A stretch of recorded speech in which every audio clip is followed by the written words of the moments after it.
Assalamualaikum warahmatullahi wabarakatuh. Kembali lagi dengan saya Rahma Rupianti Dewi dengan NIM 2522116 dari Prodi Pendidikan Teknik Informatika dan Komputer, Fakultas Tarbiyah dan Ilmu Kependidikan UIN Syekh M. Jamil Jambe Bukit Tinggi. Nah, di video kali ini kita akan melanjutkan materi tentang jaringan nirkabel.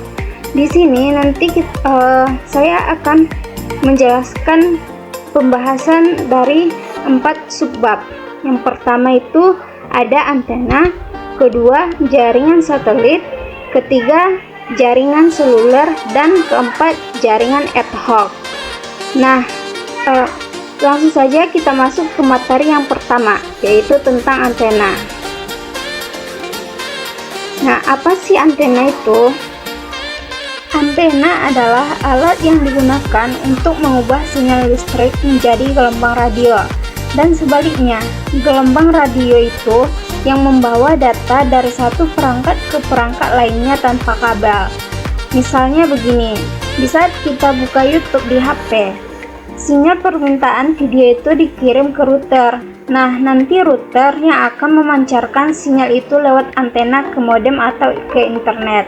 Nah, setelah itu, data video itu dikirim balik ke router, dan antena router akan menyebarkannya ke HP kita dalam bentuk gelombang radio.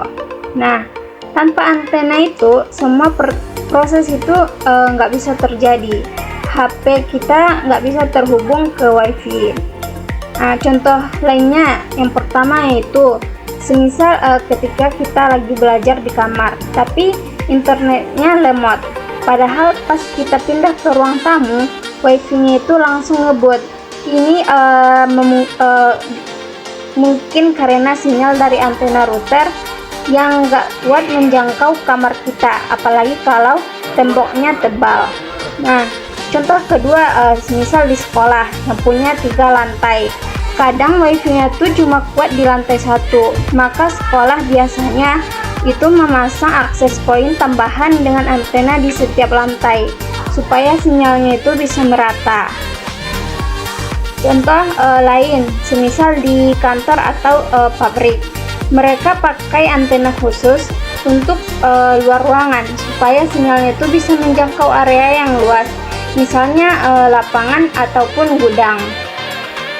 Nah, jenis-jenis dari antena ini ada beberapa jenis yang bisa digunakan dalam jaringan. Yang pertama itu ada antena omnidireksional. Nah, ini jenis yang paling sering kita lihat, seperti yang kecil di router. Ia tuh memancarkan sinyal ke segala arah ataupun 360 derajat. Kemudian cocok dipakai di rumah ataupun di ruangan terbuka. Nah, contohnya itu ada router IndiHome di ruang tengah yang memancarkan sinyal ke semua kamar. Kedua itu ada antena direksional. Nah, kalau yang antena yang ini hanya memancarkan sinyal ke satu arah tertentu. Biasanya itu dipakai untuk menghubungkan dua gedung atau menara yang berjauhan. Contohnya seperti kantor pusat dan kantor cabang disambungkan dengan antena direksional agar bisa berbagi jaringan. Nah, faktor-faktor yang mempengaruhi antena ini ada beberapa. Antara lain seperti 1. Daya pancar. Semakin besar daya pancarnya, maka semakin jauh jangkauan sinyal. Kemudian frekuensi. Misalnya 2, GHz lebih jauh jangkauannya tapi lebih lambat. 5 GHz lebih cepat tapi jangkauannya pendek. Dan yang ketiga itu lingkungan, seperti dinding beton, pintu besi, dan peralatan elektronik bisa mengganggu sinyal. Jadi, penempatan router dan antena itu penting. Kalau salah posisi, sinyal bisa lemah walau jaraknya dekat. Kemudian keamanan dan antena. Makin kuat antenanya, makin luas jangkauan WiFi. Tapi bisa juga jadi masalah keamanan. Bayangkan kita pasang antena outdoor di rumah dan jangkauannya sampai luar pagar. Orang lewat bisa lihat sinyal wifi kita, dan kalau nggak dikasih password yang kuat bisa ikut numpang internet. Makanya selain pakai antena yang bagus, pengamanan jaringan juga penting. Jadi antena itu adalah komponen vital dalam jaringan nirkabel. Tanpa antena, sinyal wifi itu nggak bisa menyebar. Jenis antena ada yang menyebar ke segala arah, ada juga yang fokus ke satu titik.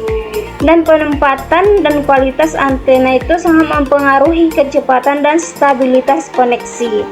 Kalau kita pernah merasa wifi lambat, coba cek posisi router dan antenanya dulu. Siapa tahu cuma butuh dipindah sedikit biar sinyalnya lebih optimal. Kalau kita pernah merasa wifi itu lambat, coba cek posisi router dan antenanya. Siapa tahu cuma butuh dipindah sedikit biar sinyalnya lebih optimal. Nah, mungkin itu saja penjelasan dari poin yang pertama, yaitu antena. Sekarang kita lanjut ke poin yang kedua, yaitu jaringan satelit. Nah, pernah nggak kalian bayangin gimana caranya orang yang tinggal di tengah hutan ataupun di pegunungan atau di pulau terpencil bisa tetap terhubung ke internet? Nah, jawabannya itu adalah internet satelit. Nah, apa sih internet satelit itu? Internet satelit itu adalah layanan internet yang menggunakan satelit di luar angkasa untuk mengirim dan menerima data. Kalau biasanya kita pakai wifi yang berasal dari kabel fiber optik ataupun menara BTS, internet satelit tidak butuh yang namanya kabel sama sekali. Nah, gimana cara kerja dari internet satelit ini? Cara kerjanya kira-kira seperti ini ya. Yang pertama, kita kirim permintaan data, misalnya buka YouTube dari perangkat kita. Nah, data itu dikirim ke alat pemancar parabola di rumah kita, lalu dikirim ke satelit yang mengorbit bumi. Nah, dari sana dikirim ke server penyedia internet, lalu dikembalikan lewat jalur yang sama. Jadi, semua proses terjadi melalui sinyal radio dan satelit, bukan lewat kabel bawah tanah ataupun tiang jaringan. Nah, di manakah internet satelit ini digunakan? Internet satelit ini biasanya digunakan di tempat-tempat yang sulit dijangkau kabel. Contohnya, daerah pegunungan atau hutan yang tidak punya jaringan kabel. Kemudian pulau-pulau kecil yang jauh dari kota besar. Daerah pedalaman seperti Papua ataupun pedesaan terpencil. Bahkan juga dipakai di kapal laut ataupun pesawat terbang agar tetap bisa online saat jauh dari daratan. Nah, contoh nyatanya itu seperti yang pertama, sebuah sekolah di pelosok semisal seperti Kalimantan tetap bisa mengakses internet untuk pembelajaran daring karena pakai internet satelit. Kemudian kedua, nelayan di laut bisa mengecek cuaca dan menghubungi keluarga menggunakan sinyal dari satelit. Ketiga, wartawan atau tim dokumenter di daerah konflik atau bencana kadang juga pakai internet satelit karena jaringan biasa sudah rusak. Nah, kelebihan dari jaringan satelit ini itu bisa diakses di mana saja asal langit terbuka, internetnya bisa sampai. Nah, kemudian cocok untuk daerah yang tidak punya jaringan kabel ataupun sinyal seluler, dan sangat membantu untuk tanggap darurat seperti saat bencana gempa atau banjir besar di mana jaringan biasanya rusak. Nah, kekurangan dari internet satelit ini biayanya mahal. Pemasangan dan langganan internet satelit bisa jutaan rupiah per bulan. Kecepatan juga kadang tidak stabil, tergantung cuaca dan jarak ke satelit. Dan terlambat atau delay karena sinyal harus naik keluar angkasa dan balik lagi. Bisa ada jeda sedikit saat video call ataupun main game. Nah, contohnya pas hujan deras atau badai, koneksi bisa terganggu. Ini yang disebut dengan latensi tinggi. Nah, dalam perkembangan terbaru seperti misalnya perusahaan-perusahaan besar seperti Starlink ataupun atau milik Elon Musk sedang membangun jaringan satelit orbit rendah yang lebih cepat dan stabil dibanding dengan satelit biasa yang mengorbit jauh dari bumi. Nah, Starlink ini bahkan sudah masuk ke Indonesia dan mulai dipakai di beberapa daerah yang sulit sinyal. Jadi internet satelit ini dia adalah solusi terbaik untuk daerah-daerah terpencil yang tidak terjangkau kabel ataupun sinyal seluler, dan cocok untuk sekolah, rumah, ataupun fasilitas umum di pelosok. Meski mahal dan agak lambat, fungsinya itu sangat penting karena bisa menjangkau daerah-daerah yang sebelumnya tidak bisa online sama sekali. Coba bayangkan betapa pentingnya teknologi ini bagi saudara-saudara kita di daerah pelosok, supaya mereka bisa tetap bisa belajar, bekerja, dan terhubung dengan dunia luar. Nah, itulah penjelasan dari jaringan satelit. Selanjutnya kita akan masuk ke pembahasan yang ketiga, yaitu jaringan seluler. Kita masuk ke materi selanjutnya, yaitu jaringan seluler, yang merupakan salah satu jenis jaringan yang sangat dekat dengan kehidupan kita sehari-hari.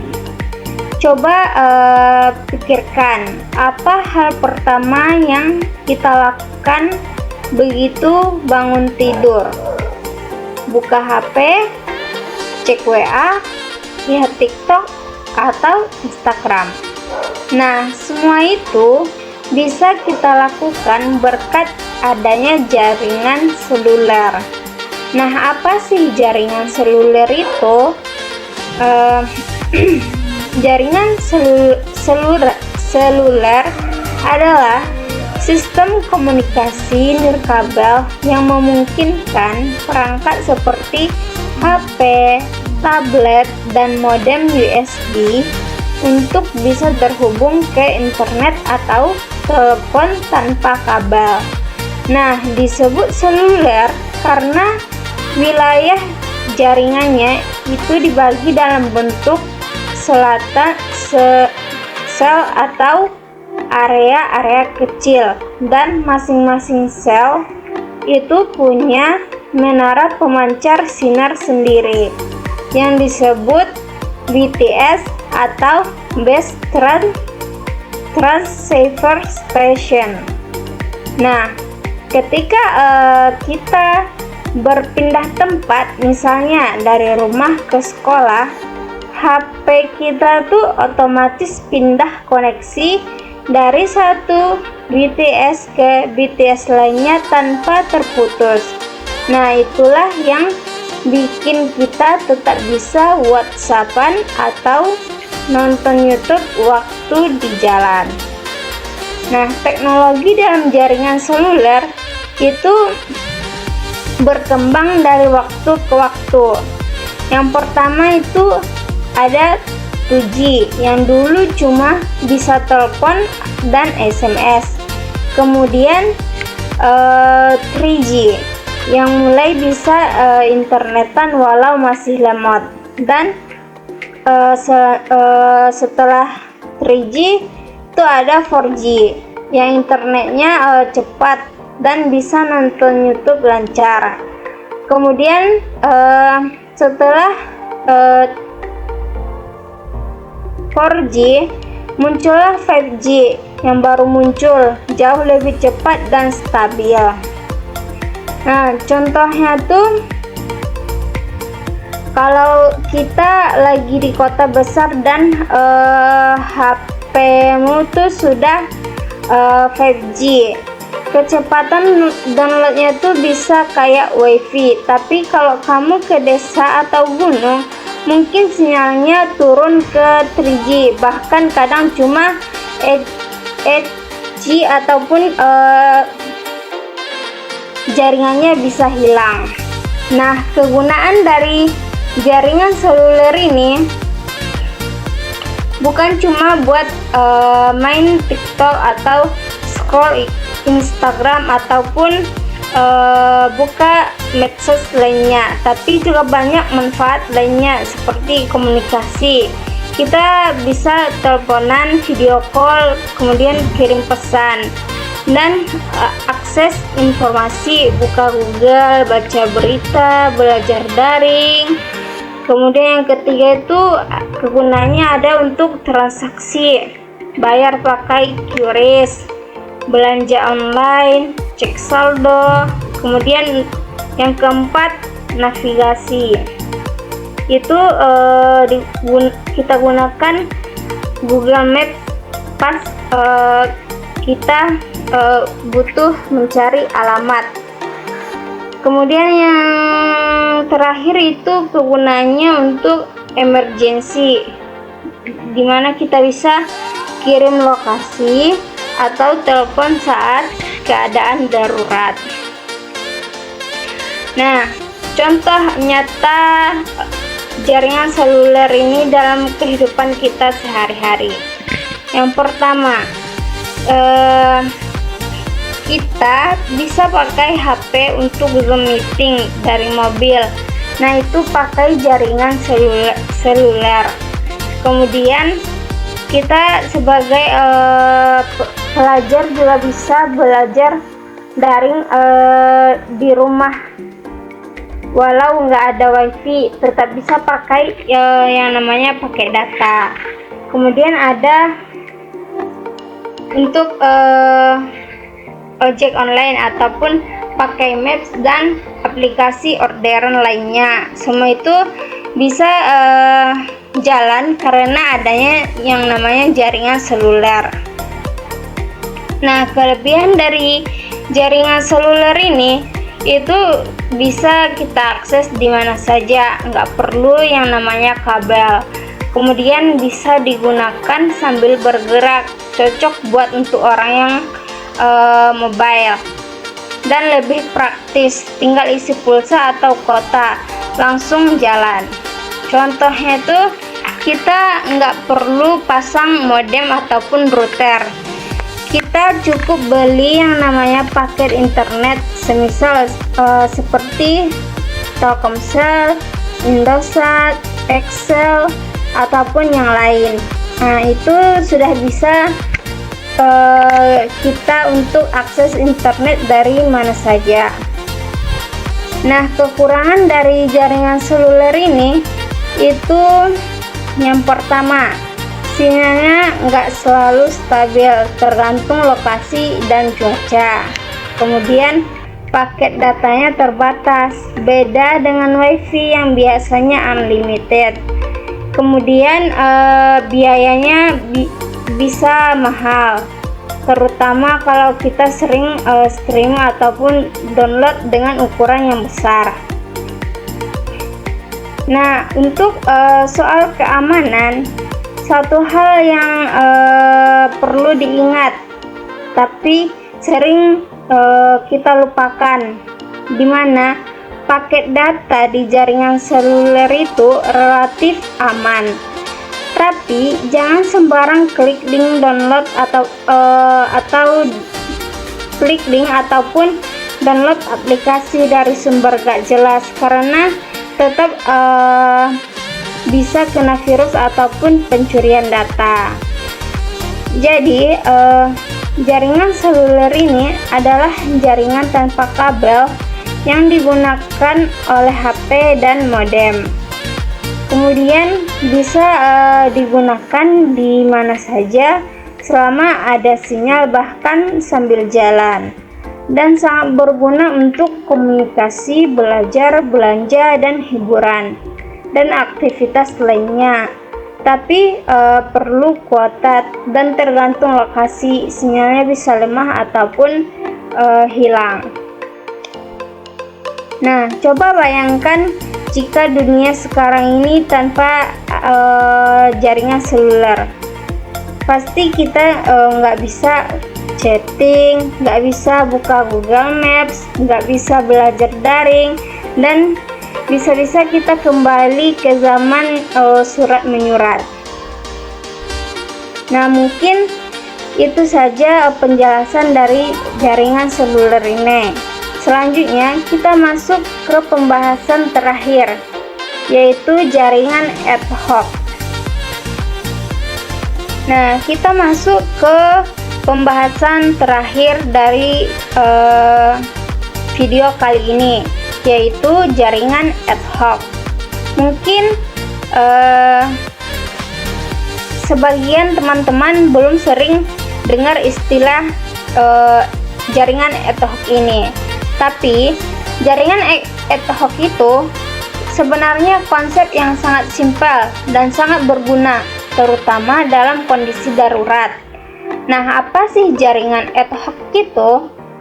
Jaringan ad hoc adalah jaringan nirkabel sementara yang terbentuk langsung antar perangkat tanpa menggunakan yang namanya router, access point, ataupun menara seluler. Artinya, perangkat-perangkat seperti laptop, HP, atau tablet itu langsung terhubung satu sama lain, saling bertukar data tanpa perlu akses internet ataupun jaringan utama.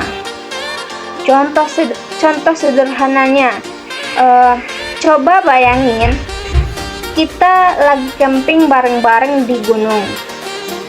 Gak ada sinyal, gak ada wifi, dan kita tetap pengen kirim foto antar HP, kirim file foto ataupun video antar HP. Nah, solusinya itu kita pakai yang namanya Bluetooth atau buat jaringan hotspot langsung antar HP. Nah, itulah salah satu bentuk dari jaringan ad hoc.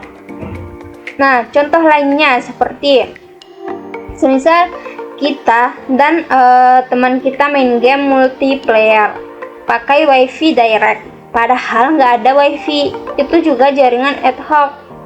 Nah, selanjutnya contohnya beberapa laptop disambungkan buat berbagi file langsung lewat wifi tanpa internet.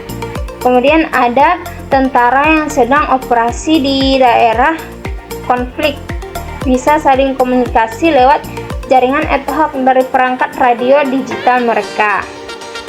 Nah, bagaimana sih cara kerja dari jaringan ad hoc ini? Dalam jaringan ad hoc, setiap perangkat itu berperan ganda sebagai pengirim data dan sebagai pengatur lalu lintas data antar perangkat lain. Artinya, tidak ada yang namanya pusat jaringan. Setiap perangkat itu setara dan saling membantu meneruskan data. Nah, itu disebut dengan peer-to-peer. Nah, kapan jaringan ad hoc ini digunakan? Jaringan ini sebenarnya sangat berguna di kondisi seperti bencana alam, saat semua infrastruktur rusak, dan kemudian tempat terpencil yang nggak ada sinyal. Kemudian situasi darurat militer atau keamanan, dan berbagi file cepat di sekolah tanpa internet. Misalnya di kelas kita, misalnya di kelas kamu dan temanmu itu ingin berbagi soal atau materi lewat yang namanya share it ataupun nearby share. Nah, itu juga termasuk jaringan ad hoc karena tidak lewat server ataupun wifi umum. Nah, kelebihan dari jaringan ad hoc ini itu cepat dibuat. Artinya cukup aktifkan fitur seperti hotspot, Bluetooth, ataupun Wi-Fi direct. Kedua itu tidak butuh yang namanya infrastruktur, tidak memerlukan router, sinyal, ataupun kabel.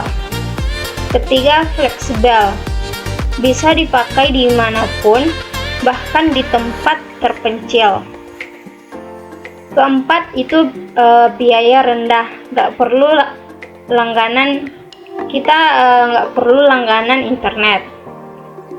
Kekurangannya yaitu jaraknya terbatas, biasanya hanya efektif dalam jarak dekat, misalnya 5-20 meter.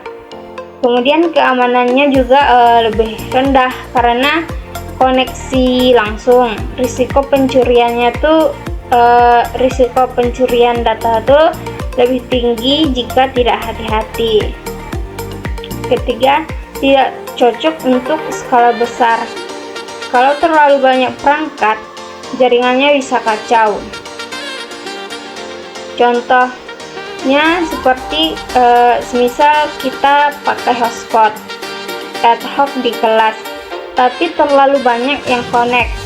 HP kita tuh bisa jadi panas, lemot, bahkan error karena nggak dirancang untuk menangani banyak perangkat. Nah, apakah jaringan ad hoc ini aman? Untuk menjaga keamanan jaringan ad hoc, itu kita bisa aktifkan password untuk hotspot. Jangan izinkan koneksi dari perangkat tak dikenal, dan hindari berbagi file sensitif lewat Bluetooth di tempat umum. Jadi, jaringan ad hoc ini merupakan jaringan sementara yang digunakan tanpa infrastruktur seperti router ataupun perangkat lainnya, dan kerjanya itu langsung antar perangkat, cocok di tempat tanpa sinyal ataupun internet, dan praktis untuk main game, berbagi file, ataupun komunikasi darurat. Jadi jaringan ad hoc ini mungkin jarang dibahas di kehidupan sehari-hari, tapi sebenarnya kita tuh sudah sering memakainya tanpa sadar. Contohnya pas kita kirim lagu ke teman lewat Bluetooth, ataupun kirim hotspot saat temanmu kehabisan kuota. Jadi mulai sekarang kita bisa bilang bahwa ad hoc ini merupakan jaringan langsung antar perangkat tanpa router. Jadi kesimpulan dari pembahasan kita kali ini yaitu yang pertama, antena. Yaitu tadi antena berperan sebagai pengirim dan penerima sinyal dalam bentuk gelombang. Kemudian jaringan satelit itu merupakan solusi untuk daerah terpencil yang tidak ada sinyal. Kemudian ketiga yaitu jaringan seluler. Jaringan seluler ini merupakan sistem yang memungkinkan perangkat mobile terhubung ke internet atau melakukan panggilan dan SMS. Dan yang terakhir yaitu jaringan ad hoc yang merupakan jaringan sementara yang dibuat langsung antar perangkat tanpa perlu yang namanya router ataupun internet. Nah, mungkin itu saja penjelasan dari materi jaringan nirkabel yang terdiri dari antena, jaringan satelit, jaringan seluler, dan jaringan ad hoc. Mungkin itu saja yang dapat saya sampaikan pada video kali ini. Kurang dan lebihnya saya mohon maaf. Assalamualaikum warahmatullahi wabarakatuh.